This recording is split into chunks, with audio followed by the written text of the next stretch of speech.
যখন তুমি নিজের রক্তের মানুষের দ্বারা কষ্ট পাবে, তখন তুমি একবার নবী ইউসুফ আলাইহিস সালামের কথা মনে করো। তিনি কিভাবে নিজের ভাইয়ের দ্বারা প্রতারিত হয়েছিল। যখন তোমার বাবা মা না বুঝেই তোমার বিরুদ্ধাচরণ করে, তখন নবী ইব্রাহিম আলাইহিস সালামের কথা মনে করো। তার বাবা তাকে আগুনে নিক্ষেপ করায় ভূমিকা রেখেছিল। যখন তুমি সমস্যা থেকে পরিত্রাণের জন্য কোনো পথ পাবে না, তখন ইউনুস আলাইহিস সালামের কথা ভেবো। তিনি কতটা সময় তিমি মাছের পেটে আটকা পড়েছিল। যখন তোমার নামে কেউ মিথ্যা অপবাদ ছড়িয়ে দেবে, তখন মা আয়েশা রাদিয়াল্লাহু আনহার কথা মনে করো। তার নামে পুরো শহর জুড়ে কুৎসা রচনা করা হয়েছিল। যখন তুমি অসুস্থ ব্যথার যন্ত্রণায় কাতরাতে থাকো, তখন নবী আইয়ুব আলাইহিস সালামের কথা ভেবো। তিনি ভয়ঙ্কর এক ভাইরাসজনিত রোগে আক্রান্ত হয়ে তোমার থেকে বেশি কষ্ট পেয়েছিল। যখন তুমি দিনের কোনো বিধান নীতিতে যুক্তি খুঁজে পাও না, তখন নবী নূহ আলাইহিস সালামের কথা ভেবো।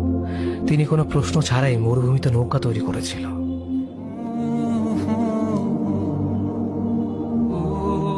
যখন তুমি আত্মীয়স্বজন, পরিবার, বন্ধু বান্ধবের কাছে হাসির পাত্রে পরিণত হও, তখন তুমি শেষ নবী হযরত মুহাম্মদ সাল্লাল্লাহু আলাইহি ওয়াসাল্লামের কথা ভেবো। রাসূল সাল্লাল্লাহু আলাইহি ওয়াসাল্লাম বলেছিলেন, সবচেয়ে বড় পরীক্ষা দিয়ে সব থেকে বড় পুরস্কার আসে। যখন আল্লাহ কাউকে ভালোবাসেন, তখন তাকে পরীক্ষা করেন, এবং যে এই পরীক্ষাগুলো মেনে নেয়, সে আল্লাহর সন্তুষ্টি অর্জন করে। আর যে অভিযোগ করে, সে তার ক্রোধের পাত্র হয়। হে আল্লাহ, তোমার কথা মনে করা, তোমার প্রতি কৃতজ্ঞ হওয়ার এবং তোমার ইবাদত করার তৌফিক আমাদের দান করো। আমিন। যেভাবে তুমি সন্তুষ্ট হও, সেভাবেই আমাদের পরিচালিত করো।